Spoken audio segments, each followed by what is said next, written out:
So this is one of the very first times I ever used Pivo. I've got it set up with my iPhone 5S and it's in the tracking mode, little wave there. As you can see with these videos, I'm circling around a barrel at X where Pivo is situated. I couldn't really get much further away from this, but Pivo was tracking me really nicely. This was probably around March, April time, before auto zoom and all the updates we've had since then.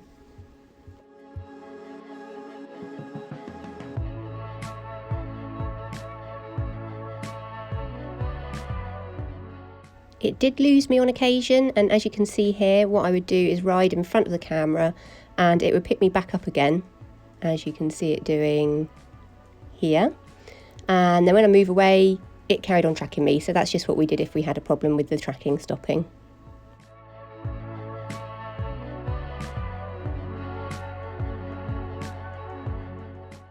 So here I'm just riding close to the camera, checking it's still following me. I've got it filming on the forward-facing camera rather than the rear one, because this was before we had the little alerts so you knew when it had started and stopped recording. I've done a turn there and it's still following me, which is really good, and I've actually managed to get to the other side of the school, which was a bit of a miracle. It's probably because it's a nice bright day and we are quite easy to follow. So yeah, this was my initial Pivo success.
So then I started having problems. Here I've got the iPhone on the smart mount, so I'm actually recording with the GoPro, but the tracking is still through the phone, so the phone is still trying to pick me up.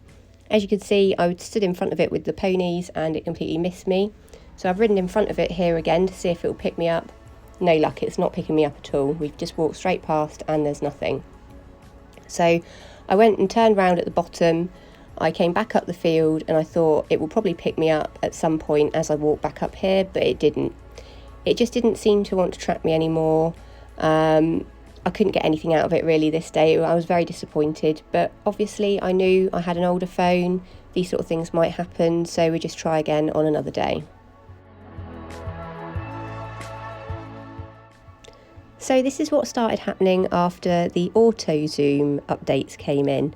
And as you can see, this is not good at all. This is when I knew I really had a problem with my phone.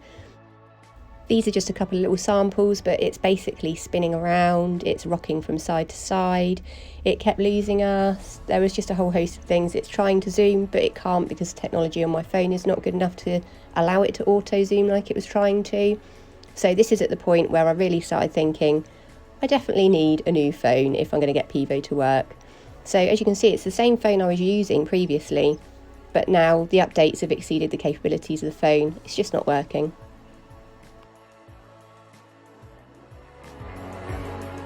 So I managed to pick up an iPhone XS in a Black Friday sale, and I thought I'd give that a go. It was one of the first things I decided to do when I got it, to see if Pivo works now. And as you can see already, it's zooming in on us as we're moving towards the mounting block. Now the quality isn't too good, but I realised that I had the phone settings for the camera on quite low. So when I watched it back, I was a little bit disappointed at the quality, but then I realised it was probably the camera settings that was causing that. But it tracked me really, really well. I was so pleased. It probably needs to be a little higher. It's only set on a barrel, but you can see here it's set at the side of the school rather than the middle. So now it's tracking me the whole length of the school, which it could never do before. I'd never get it that far away. So I was really, really impressed to see that it carried on following me the whole time I was going around the school. And this was around corners, going across the diagonals, doing circles, everything. Now, it did lose me a couple of times, but when I watched the video back, I realised this was because a friend in the field behind came along with her wheelbarrow, and it must have caught Pivo's attention. You can see me riding past the camera here, and then if you look in the background, you see my friend with the wheelbarrow. Now, Pivo obviously tracks rectangle shapes, and that is a rectangle shape, so I think it must have just seen her walking past with the wheelbarrow and started looking at her instead. I just walked in front of the camera again, as you can see here, and it picked me up no problem. Bearing in mind I'm halfway across the school there as well, and it picked me up absolutely fine. Now, this was my second attempt at using Pivo, and I've upped the settings on the camera a little bit so it's better quality. Still needs to be a bit higher, I think, but as you can see, the quality is much better here. It's tracking us really nicely again. Going around corners, as I say, passing in front of the camera really close, which it really struggled with before. Moving away from the camera, it tracked me the whole time, so I was really, really impressed by that. It's amazing the difference between the phones, given that they're both iPhones, but they're obviously miles apart in technology, and that is really the issue that people seem to have with the Pivo, I think. If the settings are right and the camera's a good one, then you're probably going to get a good result. But if you don't fulfill both those things, that's when the problems start coming. That's just my experience anyway. I'm really looking forward to using my Pivo more and seeing what else I can capture. So thank you very much, everyone at Pivo. Absolutely love it.